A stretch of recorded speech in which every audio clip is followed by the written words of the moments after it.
Dans cette vidéo Blender, nous allons voir comment créer un rig élémentaire avec un maillage basique en low poly pour les débutants. Donc je répète, hein, cette vidéo est faite pour les débutants. Donc là, je vais prendre le temps de bien expliquer, bien détailler certaines étapes pour que vous puissiez prendre de l'expérience et surtout ne pas être perdu. Donc là, la grille de l'univers nous sert pour plusieurs choses. Elle va nous servir pour symboliser le sol, et surtout, ça va nous servir de plan de travail. Tout ce qu'on va construire se placera au niveau de cette grille. Donc là, la première chose et la première bonne habitude à prendre, c'est de faire en sorte que le sujet ou les objets qu'on fait, donc que la face avant regarde vers l'axe -Y. Donc comment est-ce qu'on sait qu'on peut orienter vers l'axe -Y? C'est en regardant ici, en haut à droite du viewport, il y a donc une boussole de l'univers qui nous indique comment sont orientés les axes du monde. Donc là, cet axe-là, c'est plus Y, et là, ce sera -Y. Alors pourquoi et à quoi ça sert d'orienter correctement un sujet, un personnage, un coffre trésor vers -Y? Tout simplement, c'est pour pouvoir bénéficier des outils de symétrie dans le futur, lorsqu'on va vouloir ajouter donc des os de squelette pour le bras droit, bras gauche, jambe droite, jambe gauche, et ainsi de suite, et pour aller légèrement plus vite, et donc vraiment pouvoir utiliser ces outils de symétrie.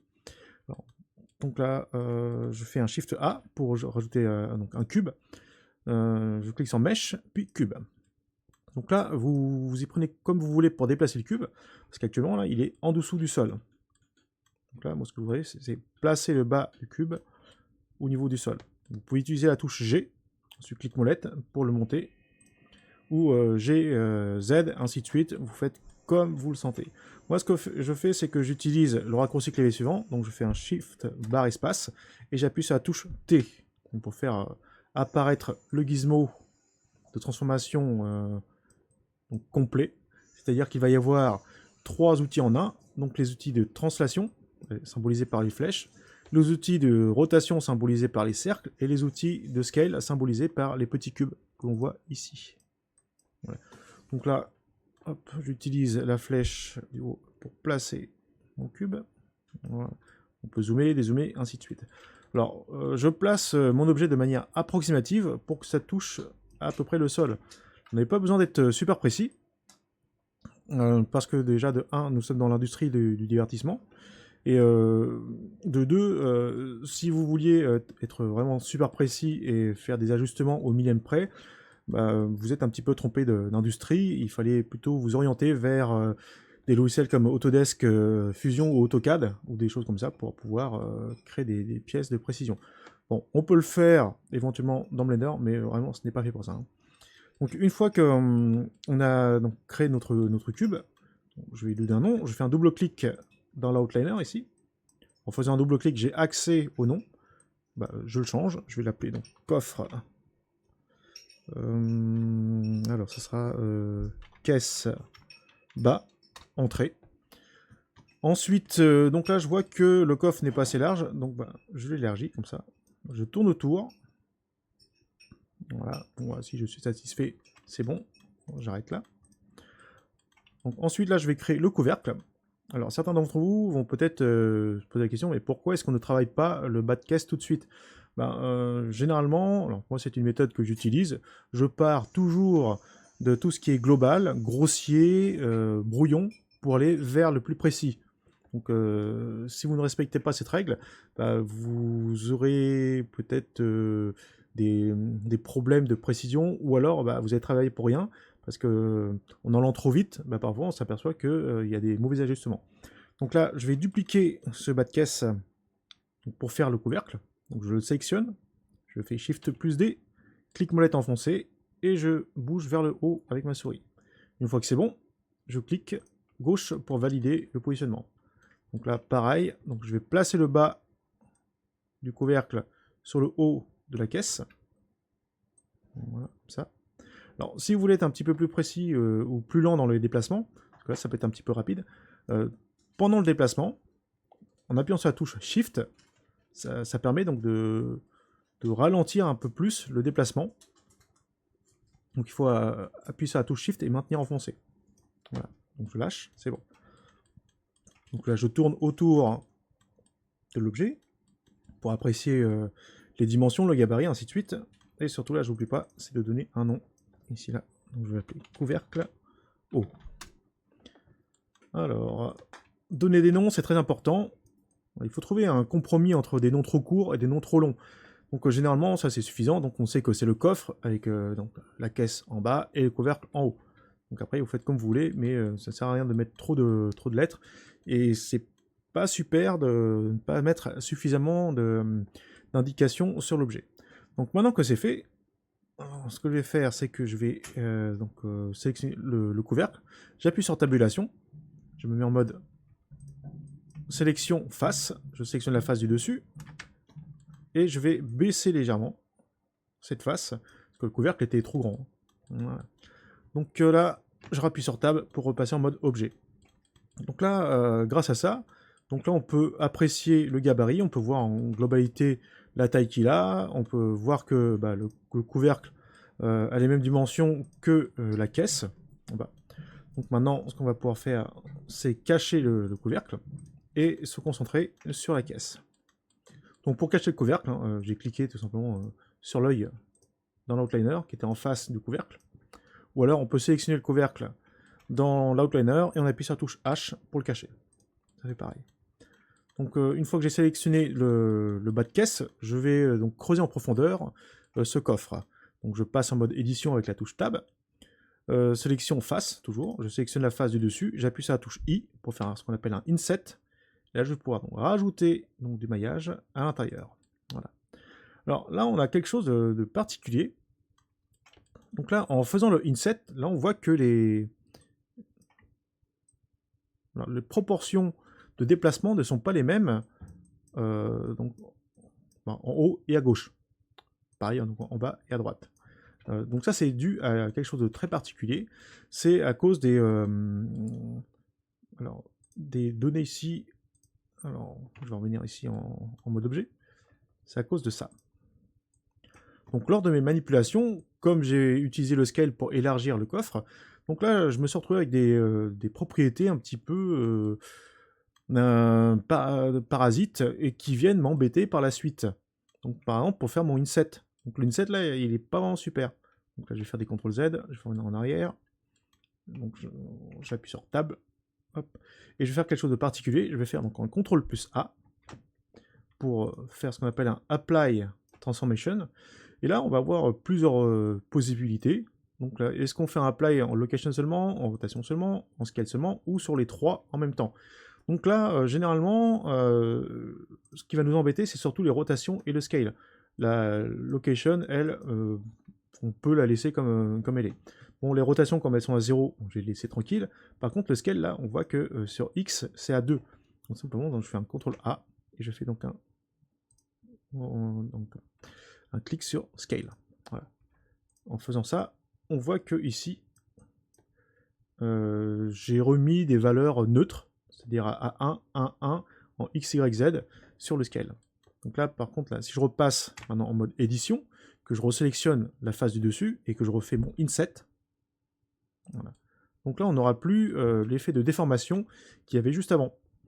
Donc faites bien attention à ce petit phénomène, et puis à ces réglages. Parfois, en faisant un apply sur les bons canaux de transformation, on peut arranger un petit peu les constructions et surtout éviter les déformations désagréables que j'ai eues juste avant.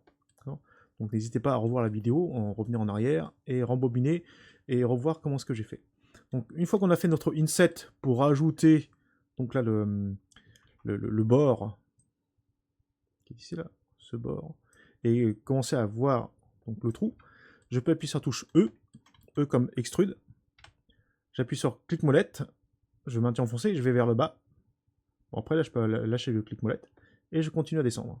Donc une fois que c'est bon, je valide avec un clic gauche. Alors là, le problème c'est qu'on ne voit pas à travers, donc on fait un Alt plus Z. Alt plus Z nous permet de voir à travers. Donc là, je vais pouvoir descendre donc, le fond du coffre, et je tourne autour pour apprécier et valider la construction. Voilà. Donc une fois qu'on a terminé, Alt Z, et on regarde donc avec l'opacité l'objet. Voilà. Donc là, on va faire comme ça pour l'instant. On reste en low poly. Donc ceux qui voudront faire du high poly en appliquant des modifieurs, etc., on verra plus tard. Donc là, maintenant, je vais cacher le bas de caisse. Je vais afficher le couvercle. Donc pareil. Donc là, je repasse en mode objet. Je sélectionne le couvercle. Et là, je vais avoir la même chose. Donc ici, j'ai du scale à 2, 1, 1. Donc pareil, je fais un CTRL plus A, scale. Donc pour le remettre à 1 partout. Pour éviter des problématiques de construction. Donc maintenant que c'est fait, je passe en mode édition. Je sélectionne donc l'outil de sélection des edges. Et là, je vais afficher la transparence. Alors moi, ce qui va m'intéresser, c'est de rajouter de la définition avec des edges qui passent comme ça là. Alors je vais en mettre plusieurs.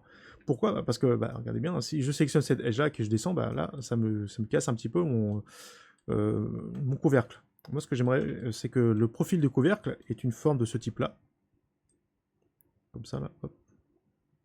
Voilà. Un petit peu comme ça. Donc pour faire ça, déjà, il faut stabiliser au centre. Ensuite, là, il va falloir rajouter des loops, de cette manière, pour pouvoir construire correctement notre couvercle. Donc pour cela, c'est très simple. Alors, je vais utiliser le CTRL R, qui va me permettre donc, de rajouter une loupe. Donc pour ça, je place d'abord le pointeur de la souris sur sur cette edge. Une fois que je l'ai placé dessus, vous n'avez pas besoin de le sélectionner. Une fois que c'est placé dessus, je fais un CTRL R. Le CTRL R donc m'affiche déjà le résultat final. Donc il fait une prévisualisation. Donc il anticipe un petit peu le résultat. Mais là, on ne s'est pas terminé. Là, je vais pouvoir utiliser la molette. Donc si je vais vers le haut, ça me rajoute des loops. Si je vais vers le bas, ça me les retire. Donc là, par exemple, je vais en mettre 3, c'est largement suffisant. Donc une fois que c'est bon, je vais faire d'abord un premier clic gauche. Donc le premier clic gauche va valider le nombre de loops. Attention, c'est pas fini parce que là, on peut encore bouger pour faire glisser le long des edges ces nouvelles loops. Donc pour éviter de faire n'importe quoi, par exemple, là, si je suis là, c'est pas grave, je fais un clic droit. En faisant un clic droit, le système valide quand même ces 3 loops en conservant leur position par défaut sans prendre en compte le glissement que j'ai réalisé. Alors, si vous vous êtes trompé ou si vous avez un doute, en bas à gauche, vous avez la possibilité d'accéder en cliquant sur le petit chaudron ici, là, au réglage donc, de ce qu'on vient de faire, donc le loop cut and slide. Donc je peux rajouter et je peux supprimer. Alors attention, dans Blender, quelque chose de très particulier, surtout pour les débutants, lorsque vous faites une opération, n'en faites pas une autre. Si vous faites une autre opération, ce menu-là disparaît. Donc là, une fois que vous êtes sûr et certain d'avoir mis tous les bons réglages, tous les paramètres, là vous pouvez passer à autre chose. Mais tant que vous n'avez pas terminé, par exemple, n'appuyez pas sur G ou ne faites pas de déplacement ou ne faites rien, sinon ce menu disparaît. Une autre manière d'afficher ce menu, c'est d'appuyer sur la touche F9 donc pour qu'il apparaisse au niveau de la souris. C'est ce qu'on appelle un menu contextuel. Donc ça peut être pratique de connaître cette touche F9 parce que parfois le menu ici là il disparaît complètement. S'il disparaît complètement, c'est pas grave. F9 et il réapparaît. Voilà. Donc là c'est bon, c'est validé. Voilà. Donc maintenant j'ai rajouté des loops qui vont me permettre de stabiliser la forme et surtout maintenant là je peux sélectionner les deux bords gauche et droite et les baisser. Je peux sélectionner ces deux edges qui sont là et les baisser légèrement. Donc pour commencer à voir un petit peu le profil. Donc là, vous faites comme vous voulez. Bon, si vous n'êtes pas satisfait, vous faites clic gauche, shift clic gauche pour rajouter la sélection. Là, hop, on va remonter. Voilà, pour essayer de trouver un bon profil. Ok, nickel. Donc maintenant, ce qu'on va faire, c'est qu'on va creuser. Donc j'enlève avec Alt Z la transparence. On va creuser ici là en faisant Inset. Donc pour hop là. Pour creuser le couvercle vers le haut. Donc tout simplement ce que je fais, c'est je repasse en mode face, je sélectionne les 4 faces maintenant qui composent le bas du couvercle. J'appuie sur I donc pour faire un inset. Voilà, comme ça par exemple. Bon, là, vous pouvez rafficher le bas de caisse pour essayer de voir si vous avez donc, appliqué correctement ou pas les mêmes dimensions. Bon, là, comme je disais, ce n'est pas la peine d'être super précis. On n'est vraiment pas là pour ça, mais bon, voilà. Donc là, je peux faire du scale une fois que j'ai validé. Donc là, je vais pouvoir donner les mêmes tailles. Voilà.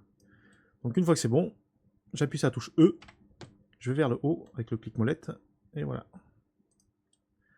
Donc là je viens de creuser donc le couvercle pour donner un aspect un peu plus réaliste, même si c'est du low poly. Voilà. Après, si vous voulez, vous pouvez donc sélectionner cette edge là, et la relever un petit peu, ces deux edges là, et le relever légèrement. Bon, vous faites comme vous voulez, vous êtes maître du design de votre coffre. Voilà, donc maintenant j'affiche le coffre en entier. Voilà. Alors l'idée c'est quoi? Donc maintenant qu'on est arrivé là, l'idée ça va être de faire en sorte que ce coffre puisse s'ouvrir. Sauf que là, actuellement, si je fais une rotation, voilà ce qui se passe. Donc en fonction de la position du point de pivot, ben, on va avoir la rotation du couvercle qui va s'effectuer. Donc là, c'est pas grave. De toute façon, là, ce qu'il faut bien comprendre, c'est que je vais rajouter une armature. Et cette armature va me servir comme pilote, comme contrôleur, pour, pour faire bouger ces deux éléments tout simples. Alors là, bon, ce qui peut être perturbant pour certains, si vous voulez, donc vous pouvez afficher le maillage. Donc pour afficher le maillage, vous cliquez ici sur le menu Overlays, et ensuite on coche la case ici, donc Wireframe. Hop, voilà. Donc, de cette manière, donc on voit le maillage du coffre. Voilà. Bon, maintenant que c'est créé, donc on a notre objet qui est fait. En principe, un objet de ce type-là, il faut vous entraîner, hein, vous devriez passer même pas 2 minutes à faire ça. Donc si en refaisant l'exercice, vous mettez plus de temps, c'est pas très grave. Par contre, pratiquez encore, pratiquez davantage pour diminuer le temps que vous passez afin de réaliser des éléments aussi simples que ça. Un coffre-trésor, c'est pas très compliqué. Mais pour les débutants, bah, ça peut être un petit peu perturbant. Donc il faut vous accrocher, vous entraîner et refaire l'exercice plusieurs fois. Bon, maintenant mes deux objets là, sont créés, sont séparés. La question c'est est-ce que on les combine? Est-ce qu'on fait ce qu'on appelle un join? Ou est-ce qu'on les laisse séparés? Bah, moi je vais les laisser séparés pour montrer que de toute façon ça marche dans toutes les situations. Alors maintenant on va créer donc l'armature, c'est-à-dire un rig simple pour le système. Donc une fois que vous avez terminé, repassez bien en mode objet. D'ici là. Ensuite, je me place en vue de côté. Et là, je fais un Shift plus A. Et je vais rajouter donc une armature. Donc l'armature est ici. Armature. Donc, je clique dessus. Donc l'armature, je lui donne un nom. Donc, je vais appeler donc Arma Coffre, par exemple. Donc le problème, bah, comme toujours, là c'est opaque, on ne voit rien. Donc je fais un Alt Z, on regarde en transparence ce qui se passe. Donc là, le système, qu'est-ce qu'il m'a fait? Il m'a rajouté donc, une armature qui est composée pour l'instant d'un squelette avec un seul os. Donc si je regarde dans la structure ici, donc ici on voit qu'il y a l'armature avec un seul os. Donc pour l'instant, le reste, occultez-le, hein, ne regardez pas. C'est autre chose. Donc là, moi, ce que je veux, c'est construire un squelette afin de pouvoir piloter ce coffre. Donc, je me remets bien en vue orthographique de côté. Et je vais manipuler cette armature pour lui rajouter des os. Alors, pourquoi est-ce que je me mets en vue de côté et en vue orthographique? Simplement parce que quand on est en vue de côté et qu'on rajoute un objet et qu'on manipule, tout ce qui va être manipulé reste dans le plan qu'on appelle donc ici, c'est le plan constitué par les axes Y et l'axe Z, c'est-à-dire le plan ici hein, qui sera que je viens de hachurer. Donc tout va bouger seulement dans ce plan. Donc il n'y aura pas de déviation, etc. Donc faites bien attention parce que si vous ne vous mettez pas bien correctement en vue orthographique et quand vous allez déplacer votre vos éléments et que vous n'êtes pas habitué à faire ces manipulations, vous pourrez avoir donc des os de squelette qui sont complètement déviés ou qui ne sont pas bien alignés ou qui ont des problèmes. Donc pour l'instant, on se met en vue de côté. Donc on sélectionne bien l'armature. On appuie sur la touche Tab pour passer en mode édition. Alors ça c'est quelque chose de très particulier, pour ceux qui n'ont pas l'habitude. Quand on était en mode objet, qu'on a sélectionné une armature, quand on appuie sur la touche Tab, on passe en mode édition. Le mode édition permet, comme le nom l'indique, d'éditer le squelette, d'éditer l'armature. On ne fait que ça. Ça sert à positionner la position par défaut, la position de repos de votre squelette. Ensuite, vous avez un autre mode. Pour voir les modes, on clique en haut et on regarde. On a le mode objet, le mode édition et le mode pause. Le mode objet, c'est pour sélectionner l'objet dans sa globalité, donc l'armature globale. Le mode edit permet donc de travailler sur les os, la structure du squelette. Et le mode pause, c'est pour l'animation. Et placer également des systèmes de contraintes, des systèmes des mécanismes d'animation. Quand on est en mode edit, donc là, alors ce que je vais faire, c'est que je vais cacher temporairement, les objets. Quand on est en mode edit, donc là, on a accès à ce qu'on appelle un bone, un os. Donc un bone est constitué de 3 éléments. Donc il y a ici la tête, le corps et la queue. Donc en anglais, head, body et tail. Comment est-ce qu'on sait où se trouve la tête? La tête se trouve toujours à l'endroit où le squelette, l'os est le plus épais. Et la queue se trouve toujours à l'endroit où le bones est le plus fin. Donc en fait, ce qu'il faut bien voir et bien comprendre, c'est que là, actuellement, tout est inversé. On pourrait penser que la tête est en l'air. Bah non. Donc là, c'est pas parce que cet élément est au-dessus que c'est la tête. Ça, c'est la queue. La tête du bone est en fait en bas. Donc ça, c'est une convention. C'est pour bien manipuler ces éléments. Voilà, donc là, faites bien attention. Ensuite, pour la manipulation d'un bone, c'est très très particulier. Donc quand je sélectionne un bone, et que j'appuie donc sur Shift barre espace et T, donc là, par défaut, là, on voit que le point de pivot est placé en plein milieu du bone. Donc là, si je fais des déplacements ou des rotations, voilà, on voit que les rotations se font par rapport au centre de l'os. Si j'appuie sur la touche virgule, donc là, je peux passer en mode local, je peux passer en mode normal, ainsi de suite. Bon, pour l'instant, je vais rester en mode global. Mais surtout, ce qui va nous intéresser, c'est de passer avec la touche point virgule. Donc là, on a donc le menu circulaire qui nous indique plusieurs choix de points de pivot, donc Active Element, Median Point et Individual Origin. Donc actuellement, comme je suis sur Median Point parce qu'il est en fond bleu, ça veut dire quoi? Ça veut dire que le système, c'est-à-dire Blender, place le point de pivot au centre de l'os. C'est pour ça qu'on a bien notre point de pivot au centre de l'os. Par contre, si je rappuie sur point virgule et que je me mets en Active Element, qu'est-ce qui se passe? On s'aperçoit que le point de pivot, et donc le manipulateur de transformation, se place sur la tête. Donc l'élément actif d'un bone, c'est la tête. Ensuite, là, si je sélectionne Individual Origin, donc là, je vais pouvoir sélectionner soit la tête, le corps ou la queue. Donc pour pouvoir déplacer, par exemple, seulement la queue. Donc pour ceux qui ont bien compris, il n'y a pas de souci. Pour ceux qui n'ont pas encore bien saisi, rembobiner, regardez donc les différents modes. Donc là, si je clique sur Active Element, donc le point de pivot avec le manipulateur de transformation se place sur la tête de l'os. Du coup, hop. Du coup, hop. Donc là, je vais pouvoir déplacer, si je sélectionne le corps, je déplace l'ensemble. Par contre, si je sélectionne seulement la queue, donc là, je vais déplacer la queue par rapport au point de pivot de la tête. Et les rotations vont se faire pareil par rapport au point de pivot de la tête. Ce qui peut être parfois déconcertant. Parce que l'objet est ici, mais le manipulateur, il est en bas. Bon, ça, c'est un coup à prendre.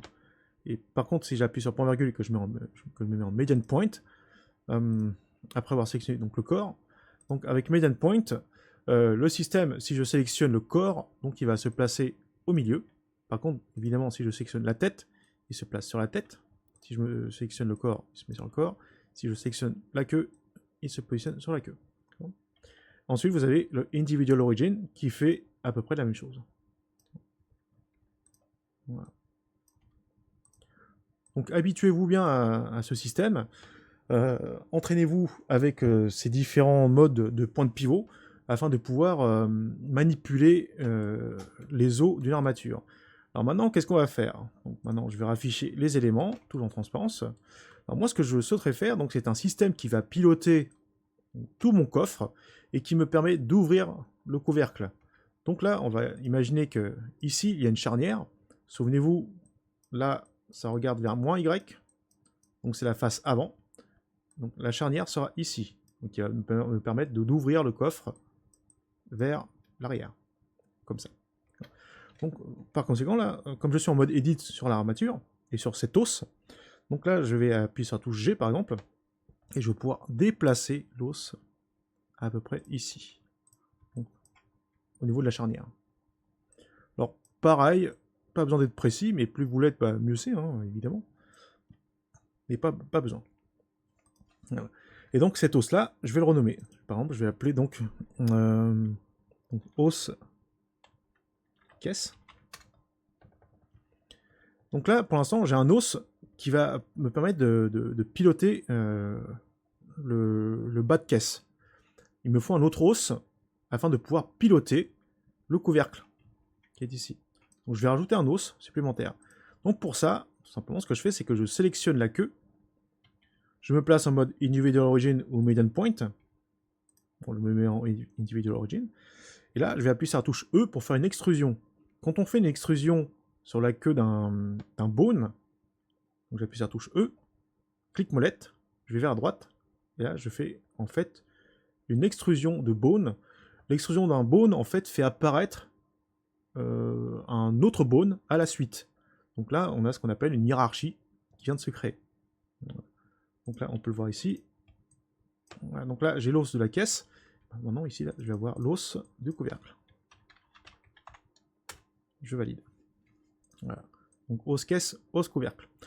Alors, ce qu'il faut bien comprendre, c'est que... alors ça, c'est propre à Blender. Chaque os, donc, est dans une globalité. C'est-à-dire que la tête, le corps et la queue font partie d'un seul et même os. Par contre, la tête de cet os, c'est également la queue de cet os. Il y a une continuité. Et donc là, l'os qui est ici va piloter le bas de caisse, et l'os que je viens d'extruder va piloter le couvercle. Donc, maintenant, ce qu'on va pouvoir faire, on va pouvoir tourner autour du sujet et regarder un petit peu la structure et comment ça se présente. Alors pour l'instant, pour les débutants, bah, vous allez avoir des doutes, vous allez dire ouais, mais à quoi ça sert, qu'est-ce que c'est bon, faites-moi confiance pour l'instant. Donc cette structure est simple, basique et efficace, et elle va nous permettre donc de piloter ce coffre. Alors pour pouvoir piloter le coffre, on va passer en mode pause, et en mode pause, comme je disais, donc là, les manipulations ne seront plus les mêmes. Donc là, je reprends. Donc quand j'étais en mode edit, si je sélectionne le corps de cet os-là, je vais pouvoir le déplacer. Alors, je vais pouvoir faire des rotations dessus, pouvoir faire un petit peu n'importe quoi et tout. Là. Sauf que quand je suis en mode pause, c'est comme si on avait les os qui étaient bloqués et qui fonctionnent bah, comme une chaîne, comme un vrai squelette. Donc là, à partir de là, si je sélectionne donc cet os-là et que j'essaie de le monter ou d'aller à gauche à droite, et bien là, le système ne me le permet pas. Il me dit non. Là, maintenant, là, on est en mode utilisation, on est en mode d'animation. Je ne peux plus bouger les os n'importe comment.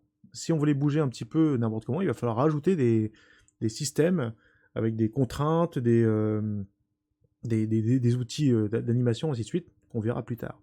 Donc pour l'instant, moi, ce qui m'intéresse, c'est juste de voir, par exemple ici, là, comment ça bouge. Voilà. Donc là, quand je sélectionne un bone en mode pause, on voit qu'il passe avec un outline des bords en bleu clair. Donc, une fois qu'il est sélectionné, donc je peux faire des rotations. Alors, les translations ne seront pas toujours possibles. Ça va dépendre des outils qu'on va appliquer dessus. Par exemple, là, le bone, le premier bone, celui qui était à la base, qu'on appelle le bone root, lui, par contre, je peux le déplacer. Mais le deuxième, je ne peux pas le déplacer. je peux seulement faire des rotations. Donc ça, c'est quelque chose qui est propre au système d'armature. Donc on verra plus tard comment est-ce qu'on fait pour animer ça. Alors, donc là, le truc, c'est que maintenant, bon, c'est bien, là, je peux faire une rotation sur ce bone-là, mais le coffre ne suit pas. Ne suit pas, pourquoi? Parce qu'on n'a pas encore créé ce qu'on appelle le skinning. Le skinning, c'est mettre en relation un maillage avec un os. Et plus particulièrement, mettre en relation des vertex avec un bone, pour que celui-ci puisse piloter le maillage. Alors, il existe plusieurs manières de faire un skinning. Moi, je vais vous montrer la manière universelle pour que ça fonctionne quasiment tout le temps et sans problématique supplémentaire lors d'un export vers Unreal Engine, par exemple. Parce que si vous faites du skinning avec un système particulier, vous aurez des os en plus, vous aurez des difficultés en plus, etc. Donc moi je vais vous montrer la méthode universelle, celle qui est la plus propre, la plus directe, mais qui demande un petit peu de manipulation. Alors pour faire ça, donc là on est obligé de repasser en mode objet.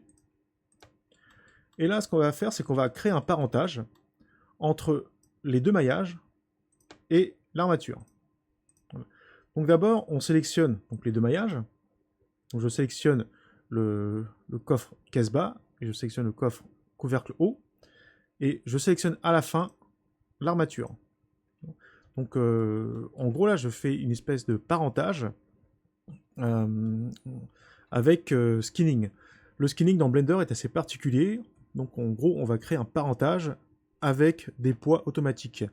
Donc pour faire ça, comme on fait un parentage, on sélectionne d'abord les enfants, donc les enfants c'est le maillage, et à la fin on sélectionne le parent, et le parent c'est l'armature. Une fois que c'est fait, donc on voit que l'armature apparaît en orange clair, j'appuie sur CTRL P, et là je clique sur Set Parent To, et on vient sur With Automatic Weights. Alors pour l'instant, ça pour les débutants, on va utiliser cette technique. Il y a d'autres méthodes pour faire un skinning, mais comme je disais, qui peuvent vous perturber ou qui vont créer des problèmes après. Voilà, j'applique ça. Alors en faisant ça, qu'est-ce qui vient de se passer? Donc là, si je reviens, je clique dans le vide, je reviens sur l'armature, donc je sélectionne que l'armature, je passe en mode pause. Si je sélectionne, donc là, l'os route, l'os du bas, et que je le déplace, voilà ce qui se passe. Donc, qu'est-ce qui vient de se passer? Donc là, en gros, on a demandé à ce que les vertex des maillages s'associent avec chaque os en fonction de leur proximité.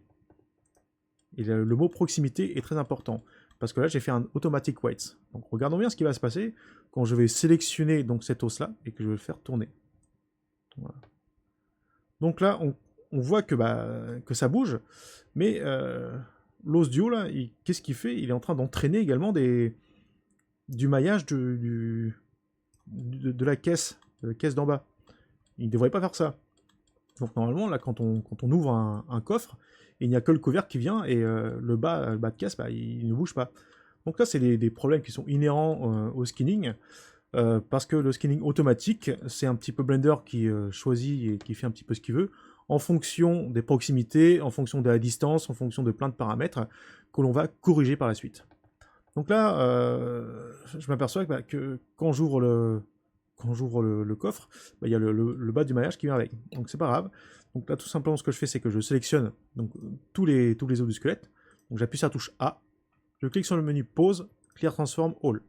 En faisant ça, je remets donc, tous les os dans leur position de repos, leur position neutre. Une fois que c'est bon, donc là, le mode pause m'a servi seulement là, dans l'immédiat, pour vérifier un petit peu le comportement du skinning, donc qui n'est pas bon. Donc là, je repasse en mode objet. Donc je rappelle, donc pour faire un parentage, on sélectionne d'abord les objets enfants, et à la fin, donc on sélectionne donc, le parent, donc qui est l'armature. Alors si vous n'y arrivez pas correctement dans le viewport, vous pouvez le faire directement dans l'outliner. Donc entraînez-vous un petit peu donc, pour essayer de bien choper les différents éléments. Mais en tout cas, l'armature, dans le cas d'un parentage, doit être en orange clair à la fin. Donc ça, c'était pour le parentage. Donc maintenant, ce qu'on va faire, c'est qu'on va faire la correction du skinning. Donc on va passer dans un mode particulier qui s'appelle le Paint Weight. Donc pour le Paint Weight, donc on sélectionne d'abord l'armature. Ensuite, on sélectionne un maillage. Alors, malheureusement, pour l'instant, on ne peut pas faire le painting sur les deux en même temps. Donc il faut le faire en 2 étapes. L'autre technique, c'est de faire, donc comme j'en parlais tout à l'heure, une combinaison du coffre et du couvercle. Ça peut avoir des avantages, mais aussi des inconvénients. Donc on verra également plus tard quelle stratégie doit être utilisée, pourquoi, comment, alors c'est pas forcément la meilleure stratégie. Quelle est la stratégie à utiliser en fonction des besoins de création. Donc là maintenant, on va passer en mode Paint Weight, c'est-à-dire qu'on va peindre les influences des os du squelette sur le maillage.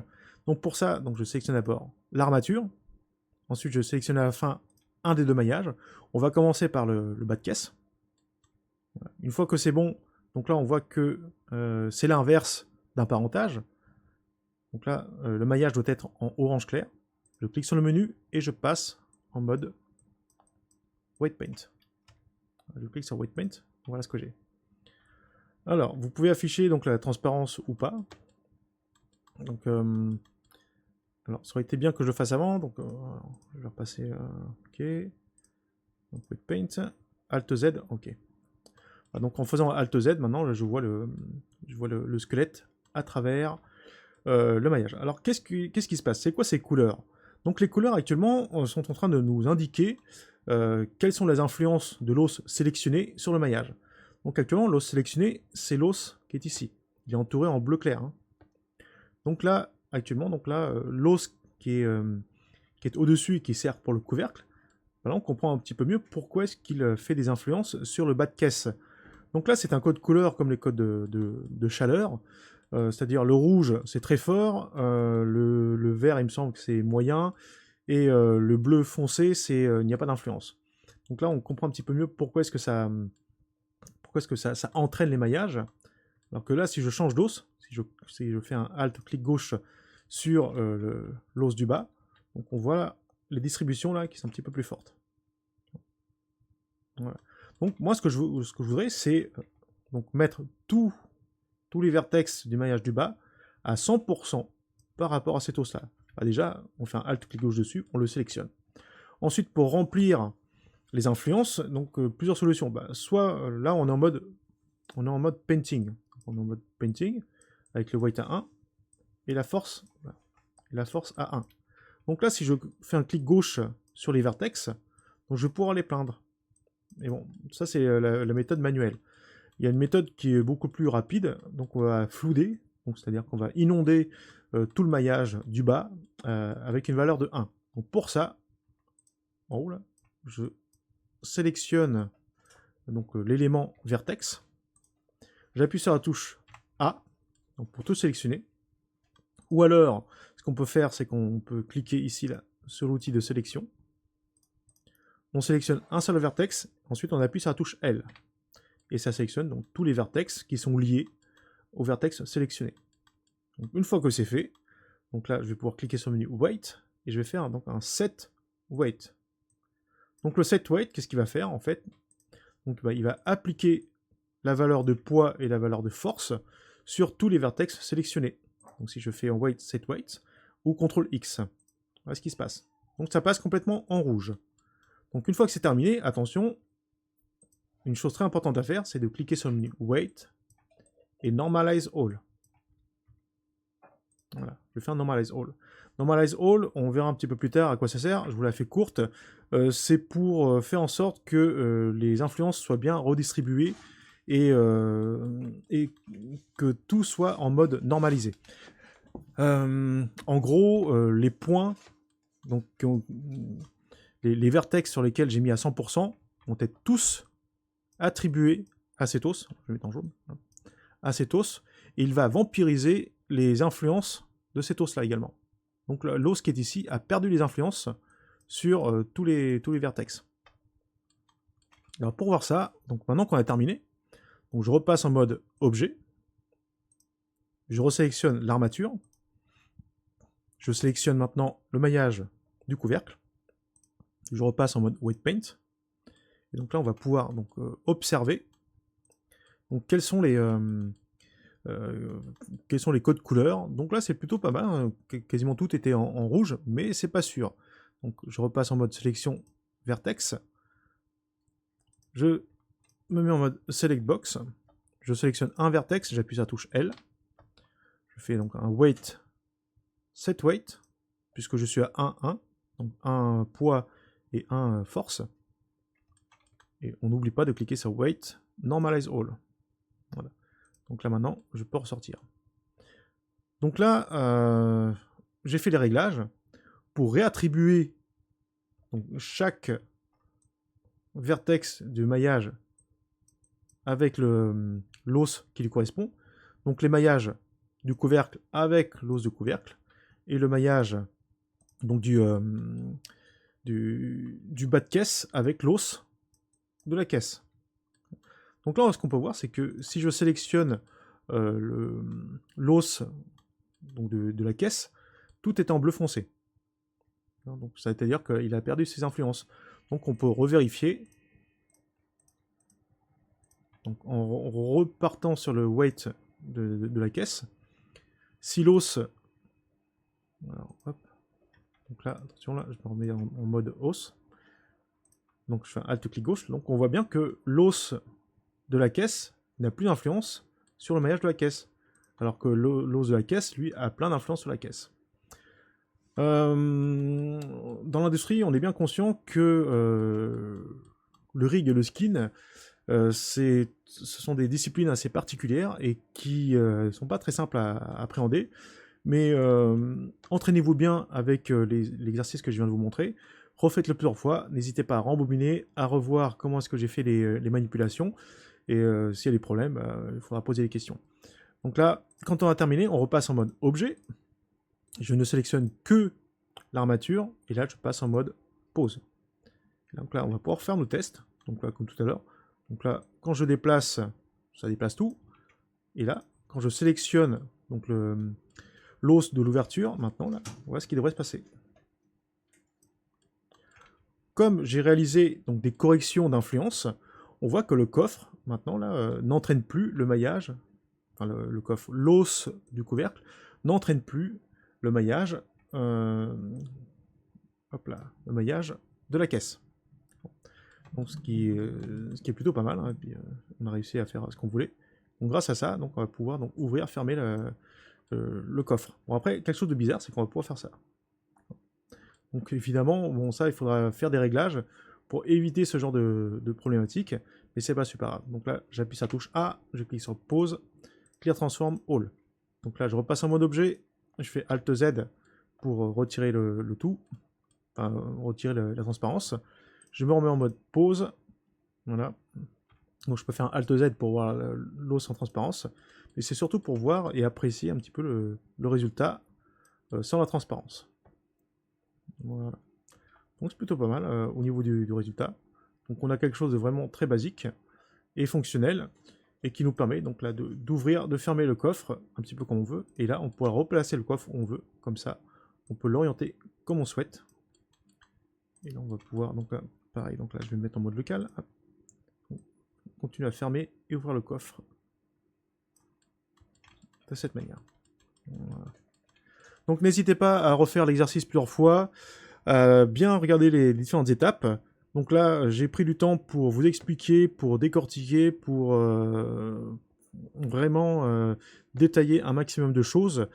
N'hésitez pas donc à vous remettre sur la timeline, hein, afin de reprendre les points que vous n'avez pas bien compris, que vous n'avez pas bien saisi, ainsi de suite, pour bien vous entraîner, parce que ça va être important pour la suite, parce que ça va monter en puissance, et donc le rig d'un personnage ou le rig d'objets beaucoup plus complexes, c'est pas la même chose.